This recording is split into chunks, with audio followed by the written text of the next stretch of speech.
चले बढ़ते हैं अगली खबर की तरफ। जाट नेता भूपेंद्र चौधरी को यूपी बीजेपी की कमान सौंपी गई है।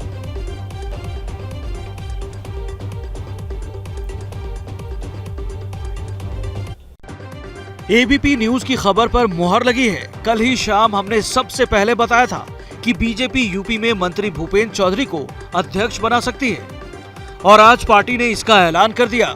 जाट समुदाय से आने वाले भूपेंद्र चौधरी योगी सरकार में पंचायत राज मंत्री हैं और पश्चिमी यूपी के मुरादाबाद से आते हैं। योजना है, हम पार्टी के प्रदेश स्तर पर भी योजना है।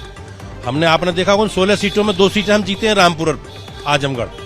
जो शेष सीटें जीती हैं उनकी भी कार्य योजना बनाकर विस्तृत हम लोग चुनाव जीतेंगे। मिशन 2024 को ध्यान में रखकर भूपेंद्र चौधरी को प्रदेश अध्यक्ष बनाया गया है और इसके पीछे 2 बड़ी वजह है।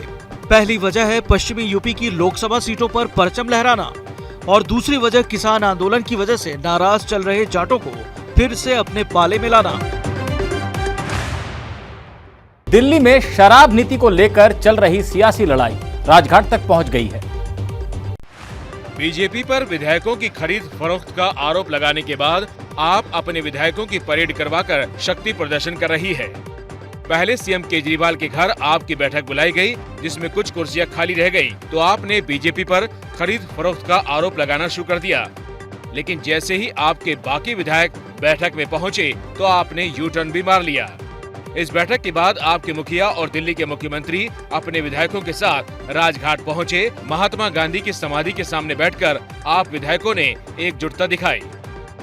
केजरीवाल ने मनीष सिसोदिया को निर्दोष और बीजेपी पर सरकार गिराने की साजिश का आरोप लगाया है, जिस पर बीजेपी केजरीवाल को झूठा बता रही है। बीजेपी ने कहा केजरीवाल ने बापू की समाधि को अपवित्र किया है, समाधि पर गंगा जल छिड़केंगे।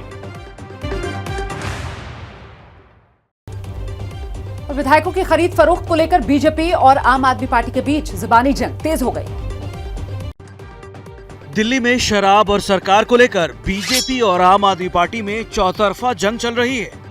सड़क पर शक्ति प्रदर्शन का दौर चल रहा है तो सोशल मीडिया पर भी दोनों पार्टियों में घमासान छिड़ा है। अरविंद केजरीवाल सिसोदिया पर लगे आरोपों को सरकार गिराने की साजिश बता रहे हैं तो बीजेपी केजरीवाल को झूठा बता रही है।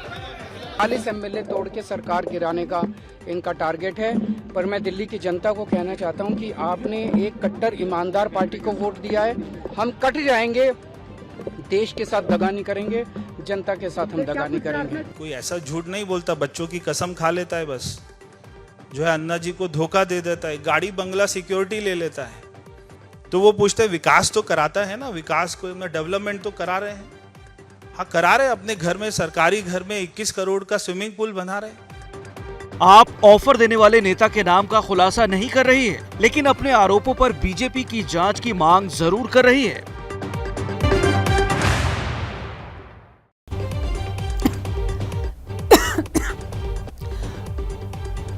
और आम आदमी पार्टी पर शराब नीति में घोटाले के आरोप लगाते हुए बीजेपी अब सड़क पर उतरा।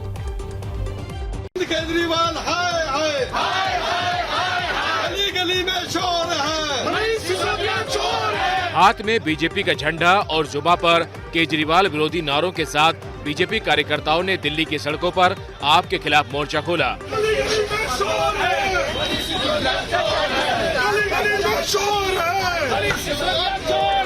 बुराड़ी में तो बीजेपी सांसद मनोज तिवारी की अगुवाई में मनीष सिसोदिया और केजरीवाल के खिलाफ जोरदार नारेबाजी की गई। बीजेपी कार्यकर्ताओं ने आप विरोधी पोस्टरों के साथ दिल्ली की 19 अलग अलग इलाकों पर सड़कों पर मार्च निकाला। इस प्रदर्शन में मनोज तिवारी के अलावा दिल्ली बीजेपी अध्यक्ष आदेश गुप्ता, सांसद मीनाक्षी लेखी और सांसद गौतम गंभीर ने भी अलग इलाकों के प्रदर्शन में अगुवाई की।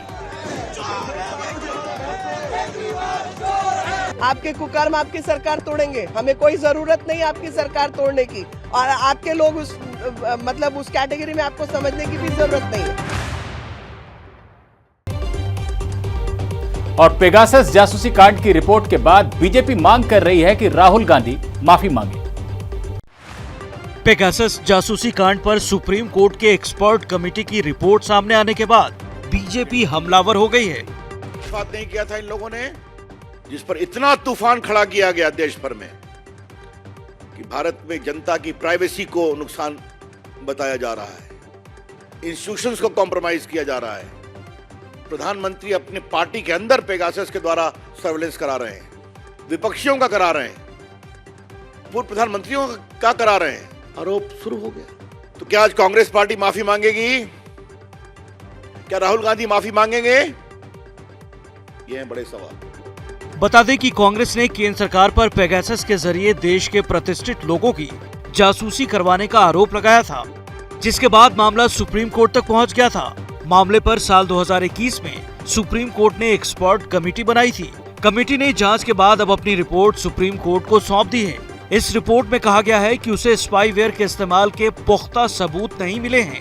कमेटी ने सुप्रीम कोर्ट को बताया है कि उसे लोगों की तरफ से कुल 29 फोन दिए गए, 5 में मालवेयर होने का अंदेशा पाया गया, लेकिन ये तय नहीं हो पाया कि ये पेगासस ही है। जैसे ही घड़ी का काटा दोपहर 2:30 पे आए, बबीता जी का दिल सास बहू साजिश के लिए मचल जाए। और ये है इनकी बहू, पूरे दिन ऑफिस की टेंशन हो जाए गॉन जब ये करें अपना फेवरेट शो फ्री टाइम पे ऑन। इनकी तरह आप भी देखिए अपना फेवरेट शो अपने टाइम पर और डाउनलोड कीजिए एबीपी लाइव ऐप अपने स्मार्ट टीवी पर।